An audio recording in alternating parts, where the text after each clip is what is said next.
வேணியும் விக்கியும் ஃபுட்டை டேஸ்ட் பண்ணி பார்த்து எல்லாமே கரெக்டா இருக்கான்னு செக் பண்ணிக்கிட்டு இருக்கும்போது பிரியா மருந்து கலந்த டிஷ்ஷை எடுத்து பார்க்க இதுல ஏதோ தப்பா இருக்குன்னு மோந்து பார்த்ததும் வேணிக்கிட்ட இதுல ஏதோ கலந்து இருக்குன்னு சொல்றான். அவளும் செக் பண்ணி பார்த்துட்டு இது மட்டும் நெடுமாறன் சாருக்கு தெரிஞ்சா அவ்வளவுதான்னு சொன்னதும் ரம்யா வேகமா ஓடி போய் வெற்றி கிட்ட விஷயத்த சொல்ல அவனும் வந்து அந்த டிஷ்ஷை மோந்து பார்த்து இதுல ஏதோ மருந்து கலந்துருக்கு, யாராவது சாப்பிட்டா கண்டிப்பா பிரச்சனை ஆயிரும், தயவு செஞ்சு இதை கீழே கொட்டிருங்க, அதான் நல்லது. டேய் உன்கிட்ட யார் கேட்டது, மூடிட்டு போடான்னு சொன்னா ஐசு கடுப்பாயி நீ கொஞ்சம் அமைதியா இருடான்னு சொல்றா. வெற்றியும் நான் சொல்றத சொல்லிட்டு இனிமேல் நீங்களே முடிவு பண்ணிக்கோங்கன்னு சொல்லிட்டு கிளம்புறான். ஐசுவும் வேற வழி இல்லாம குழம்பு கீழே ஊத்த சொல்லிட்டு நெடுமாறன் கிட்ட இன்ஃபார்ம் பண்ண கிளம்புறா.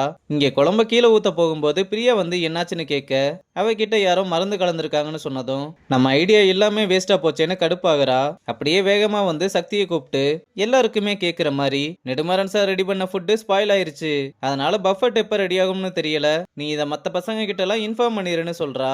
பிரியா சொன்ன விஷயமோ காட்டுத்தீ மாதிரி பரவ ஆரம்பிக்க இந்த விஷயம் திவ்யாவோட காதுக்கும் வருது. அப்ப மாப்பிள்ளையும் வர நமக்கு மட்டும் ஏன் தான் இப்படி நடக்குதுன்னு ரொம்ப ஃபீல் பண்ணி அழுகுறா.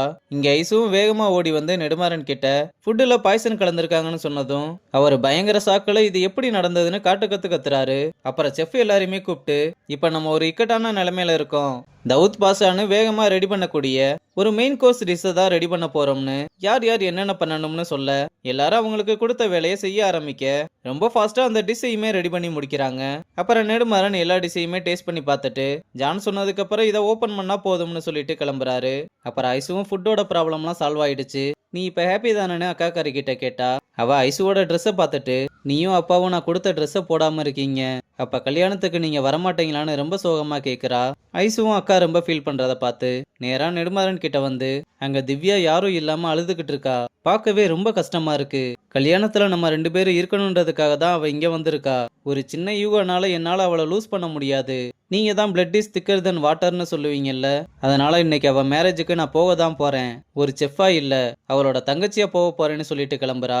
இங்க ராஜனும் ரியாவை பார்த்து இந்த ட்ரெஸ்ல நீ ரொம்ப அழகா இருக்கேன்னு சொன்னா, அது இருக்கட்டும் நீ இன்னும் ரெடி ஆகல, காலையில இருந்து ஒரே பிரச்சனை அதனால தானு கிஃப்ட் அவளோட கையில கொடுத்து இதை நீயே வச்சிரு, நான் டென்ஷன்ல எங்கேயாவது வச்சுட்டு மறந்துடுவேன்னு சொல்லிட்டு கிளம்புறான். அப்ப தீபக் அங்க வந்து உங்ககிட்ட கொஞ்சம் பேசணும்னு, என் குழந்தையோட ஃபியூச்சரை நினைச்சு எனக்கு ரொம்ப கஷ்டமா இருக்கு, நான் இந்த மாதிரி நேரத்துல அவ கூட இருந்தே ஆகணும், அவகிட்ட நான் பேசலாமான்னு பர்மிஷன் கேட்க இதையே என்கிட்ட கேக்குறீங்க, நான் பேசினா அவ காதலியே வாங்க மாட்டா, நீங்க தான் எப்படியாவது அவகிட்ட பேசி புரிய வைக்கணும்னு சொல்ல அவனும் என்னால முடிஞ்சதை நான் பண்றேன்னு சொல்றான். அப்புறம் எல்லாருமே கல்யாணத்துக்கு வர மாப்பிள்ளைய அவங்க அம்மா அப்பா 2 பேருமே கூப்பிட்டு வராங்க. அப்ப ஐசுவும் அக்காக்காரி எடுத்து கொடுத்த ட்ரெஸ்ஸை போட்டு மேரேஜுக்கு வர்றா. அப்ப திவ்யா யாருமே இல்லாம வந்து ரொம்ப ஃபீல் பண்ணிக்கிட்டு இருக்கா. அந்த நேரத்துல நெடுமாறனும் திவ்யாவோட சின்ன வயசு போட்டோவை எல்லாம் பார்த்து ரொம்பவே ஃபீல் பண்ற மாதிரி காமிக்கிறாங்க. அப்ப யாருமே எதிர்பார்க்காத விதமா நெடுமாறன் ஒரு அப்பாவா கல்யாணத்துக்கு வந்து அவளோட கையை பிடிக்க திவ்யாவும் ரொம்ப சந்தோஷப்படுறது மட்டும் இல்லாம அதை பார்த்த சுத்தி இருக்கவங்களும் ரொம்பவே சந்தோஷப்படுறாங்க. நெடுமாறனும் பொண்ணு ஸ்டேஜ்ல ஏத்தி விட்டு வர மாப்பிள்ளையும் திவ்யாவும் மோதிரம் மாத்த 2 பேரோட கல்யாணமும் சிறப்பா நடந்து முடியுது. அப்ப நெடுமாறனும் ஐசுவும் ஸ்டேஜுக்கு வந்து போட்டோ எடுத்துட்டு நெடுமாறன் ஐசு கிட்ட எதையோ எடுத்துட்டு வர சொல்லி அனுப்புறாரு. இங்க ரியாவும் எல்லாமே நல்லபடியா போய்கிட்டு இருக்கான்னு பாத்துக்கிட்டு இருக்கும்போது தீபக் அங்க வந்து அவகிட்ட சாரி கேட்டு தயவு செஞ்சு எனக்கு இன்னும் ஒரே ஒரு சான்ஸ் கொடுன்னு கெஞ்சி கேட்டா. நான் ஒன்னு ஓப்பனா சொல்லட்டா, நான் இன்னைக்கு நல்ல மூடுல இருந்தேன், ஆனா உன்னை பார்த்த உடனே செம்ம கடுப்பாகுது, தயவு செஞ்சு இங்க இருந்து கிளம்பு, எதுனால நம்ம அப்புறம் பேசிக்கலாம்னு சொன்னதும் அவனும் சரி நம்ம அப்புறம் பேசலாம்னு சொல்லிட்டு கிளம்புறான். இங்க ஐசு வந்து என்ன பண்ணிருக்காருன்னு பார்த்தா திவ்யா கேட்ட அந்த ஸ்வீட்டை ரெடி பண்ணி வச்சிருக்காரு. அப்ப டேபிள்ல திவ்யாவோட சின்ன வயசு போட்டோ இருக்கதை பார்த்ததும் அப்பா அதை எடுத்து பார்த்திருக்காருன்னு தெரிஞ்சதும் ரொம்ப சந்தோஷப்படுறா. அப்படியே அடுத்த போட்டோவை பார்த்தா அந்த போட்டோல சீக்கானு நேம் போட்டு சிதம்பரமும் நெடுமாறனும் நிக்கிற போட்டோவை பார்த்ததும் இந்த பேரை வெற்றியும் அன்னைக்கு ஒரு கெஸ்டும் வந்து கேட்டாங்களேன்னு யோசிச்சு பாக்குறா. அப்படியே அதை ஒரு போட்டோ எடுத்துட்டு நெடுமாறன் கிட்ட வந்து ஸ்வீட்டை கொடுக்க அவரே அவரோட கையால எடுத்துட்டு வந்து கொடுத்து திவ்யாவுக்கு கல்யாண வாழ்த்துக்கள் சொல்ல அவ ரொம்பவே சந்தோஷப்படுறா.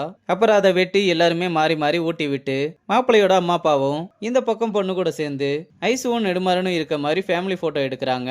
நெடுமாறனும் ஐசுவும் அப்படியே கிளம்பும் போது அவரோட ஃபேன்ஸ் வந்து அவர் கூட செல்ஃபி எடுத்துட்டு போனதும் ஐசு சிக்கோவோட போட்டோவை காமிச்சு இது யாருன்னு கேட்க யாரு இது எனக்கு ஒன்னும் தெரியலையேன்னு சொல்றாரு.